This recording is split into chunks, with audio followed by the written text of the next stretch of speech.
வாக்காளர் பெருங்குடி மக்களே இப்பொழுதுதான் உங்களுடைய அன்பு வேட்பாளர் நான் டெல்லியிலே சென்று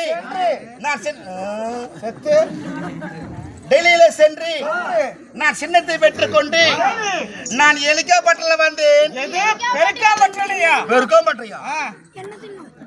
மூடிட்டுரா டெல்லியில சென்று சார் பெருக்காமட்டும் இல்ல சார், மேல புறப்புறன்னு பறக்குது என்னதுங்க? அது பட்டாம்பூச்சி.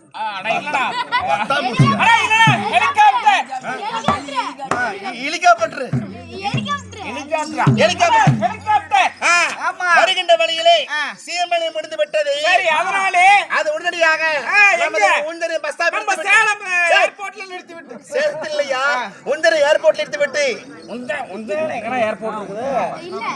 சரி பஸ் ஸ்டாப் நிறுத்திவிட்டு நான் பொடிதடியாக வரணும்னு. ஆமா. எப்படி வந்தீங்க? கார்ல வந்தீங்களா? இல்ல சும்மா காரா? இல்ல எப்படி நம்ம வேன்ல வந்தீங்களா? பஸ்ஸுக்கு இருக்குற பாயிண்ட் டு பாயிண்ட். இல்ல பின்ன என்ன எதுல நான் வந்தீங்க? பொடிதடியாக நடந்து வந்துள்ளேன். என்னை வரவேற்க வந்த எனது கழக தொண்டர்கள் யாரு? அண்ணன் ஒத்த புடுக்கன் அவர்களே, அவருடைய தம்பி என்ன சப்பட்ட புடுக்கன் அவர்களே, அவருடைய தம்பி என்ன ஒத்த குஞ்சான் அவர்களே, என்ன மகளிர் தலைவி என்ன கொள்கை பரப்ப செயலாளர் என்ன சிம்ரன் அவர்களே, என்ன குசு அவர்களே. சரி, வருகின்ற சட்டமன்ற தொகுதியிலே உங்களுடைய அன்பு வேட்பாளர் உங்களை நம்பி நான் டெல்லியில சென்று என் முகரை பார்த்து விட்டு இந்த மூஞ்சியை பார்த்துட்டு அந்த டெல்லியில உங்களுக்கு என்ன சின்னம் கொடுத்தாங்க பாருங்கள் மகாச்சரங்களே. என் முகரை பார்த்து விட்டு இந்த மூஞ்சியை பார்த்துட்டு கொடுக்கப்பட்ட சின்ன மக்களே, என்ன செருப்பு சின்ன மக்களே, செருப்பு. நான் நடுரோட்லி பெண் மக்களே. செருப்பா? ஆமா, நான் நடுரோட்லி பெண் மக்களே. ஆண்களும் பெண்களும் ஒன்றாக சேர்ந்த மக்களே, என்னை செருப்பிலே போடுங்கள் மக்களே. இதை விட்டா நல்ல ஒரு வாய்ப்பு கிடைக்காது. வயது வித்தியாசம் இன்றி நாங்க எல்லாருமே உங்களுக்கு செருப்புலயே போடுறோம். ஆமாம், அப்படி ஒரு வேலை நாங்க எங்க ஊர்காரங்க எல்லாம் சேர்த்து உங்களை செருப்புலயே போட்டு ஜெயிக்க வச்சுட்டா உங்களையே நம்பி இருந்து ஓட்டு போட மக்களுக்கு நீங்க என்ன பண்ணுவீங்க? நான் அப்படி ஒரு வேலை சத்தியமாக சொல்லுகின்றேன், நிச்சயமாக சொல்லுகின்றேன். அப்படி ஒரு வேலை நான் ஜெயித்து வந்து விட்டால் நான் வருகின்ற வேளையிலே பெரிய தன்னிட்டு கொண்டு பார்த்தேன். ஆமாண்ணா, தெரியுதுங்களா? தெரியுது. அதானா கடந்த ஒரு எப்படி சொல்றதுன்னா ஒரு 6-5 வருஷத்துக்கு முன்னாடி எல்லாம் ஒரு கூட தண்ணி குடிக்கிறது வேணும்னாவே நாங்க வந்து 2 கிலோமீட்டர் 3 கிலோமீட்டர் நடந்தா போய் தண்ணி எல்லாம் புடிச்சிட்டு வருவோம். உண்மைதான். எங்க வீட்டு பொம்பளை எல்லாம் போய் புடிச்சிட்டு வருவாங்க. சரி, இப்பதான் அந்த அரசாங்கத்தோட உதவியால ஒரு குடிநீர் திட்டம் அப்படின்னு ஒண்ணு வந்து சரி இப்ப தண்ணி குடிச்சிட்டு இருக்கிறோம். சரி மகராசன், நீங்க வந்துட்டா அப்படி ஒரு வேலை சத்தியமாக நான் ஜெயித்து வந்து விட்டால் என்னுடைய ஆட்சியில முதல் கையொப்பமானது அந்த தண்ணி டேங்கை இடித்து விடுவேன்.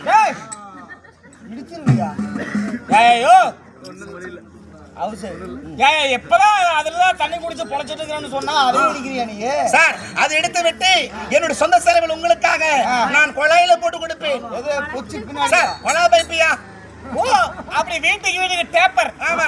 சரி, 2ஆம் வாக்குறுதி நான் வருகின்ற வழியிலே எங்க பார்த்தாலும் கால் வீடு தெரியுது பாத்தீங்களா? முன்னாடியே பாருண்ணா, பார்த்தாவே தெரியுதா இல்லையா? கால் வீடு. ஆனா ஆமாண்ணா, ஒரு 10-15 வருஷத்துக்கு முன்னாடி எல்லாம் இந்த ஊரே ஒரே குடிசை வீடா இருந்துச்சுன்னா, ஒரே எந்த பக்கம் பார்த்தாலுமே ஒரே சாலை வீடுதான், ஒரே குடிசை வீடுதான். சரி, இப்ப ஏதோ அந்த அரசாங்கம் பண்ண உதவியால இப்ப குடிசை வீட்டுல இருந்து சரி இப்ப காலனி வீட்டுக்கு மாறி இருக்கிறோம். கண்டிப்பாக நீங்க வந்துட்டா கண்டிப்பாக என்னுடைய ஆட்சியிலே 2ஆம் கையொப்பமானது அந்த காலனி வீட்டுகளை முடித்து விட்டு என்னுடைய சொந்த செலவிலே உங்களுக்காக ஆமா நான் குடிசை விட்டு போடுவேன்.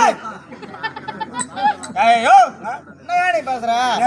இப்பதான் குடிசை வீட்டுல இருந்து காலை வீட்டுக்கு வந்திருக்காங்க, அதை இடிச்சு மறுபடியும் குடிசை வீடு போடுறீங்க. நீங்க தப்படிக்க வேண்டாம். பங்குனி மஸ்தர மசவை இல்ல, அந்த மெத்த வீட்டில் படுத்து தூங்க முடியுமா? முடியாது. ஒரே வேக்காடு. ஆமா ஆமா, கொஞ்சம் குடிசை வீட்டு போட்டு கொடுத்தா என் மக்களாகி நீங்கள் அப்படி குழு குழு குழு குழு குழு குழு தூங்கலாம். ஏன்னா பங்குனி சித்திரையிலதான் அந்த குடிசை வீட்டுல அப்படி குழுக்குள்ள படுத்துங்களாம். இதே மார்கழி தை மாசம்னா ஒரே குளிர்காலம் பனிகாலம், அந்த காலத்துல வந்து அந்த குடிசை வீட்டுல படுத்து தூங்க முடியுமா? முடியாது. அதுக்கு என்ன பண்றதா? அப்பொழுது இந்த அன்பு வேட்பாளர் அந்த குடிசை வீட்டுக்கெல்லாம் என்னுடைய சொந்த செலவிலே ஆமா உங்க செலவு பார்த்து ஆமா நான் நெருப்பு வைத்து விடுவேன். நெருப்பு வச்சிருவியா? ஆனா சரி, எல்லாம் சரிண்ணா, உன் வாய் கூறுது எல்லாத்தையுமே நாங்க ஒத்துக்கிறோம். இருந்தாலும் எந்த ஒரு கட்சிக்குமே எந்த ஒரு கட்சி துண்டு எந்த ஒரு கட்சி கொடின்னு ஒண்ணு இருக்கும்ல, அது உனக்கு இருக்குதா? இருக்குது. எங்க இருக்குது? எடுத்துக்காட்டு. ஓ, இதுதானா? ஏன்னா புதுசா வர ஒரு கட்சிக்கு அதை கண்டிப்பா நாம வந்து எடுத்து காட்டிதான் பாரு மகாஜன கட்சி துண்டு பாருங்க. காட்டாம இருந்தா எந்த ஒரு மக்களுக்குமே சின்னம் போடுறது.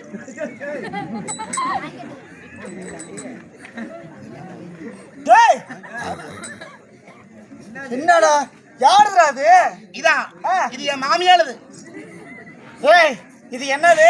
இதான் இது கட்சி துண்டு. கட்சி துண்டா யார் போச்சு சொல்றாரு? போடா போடா.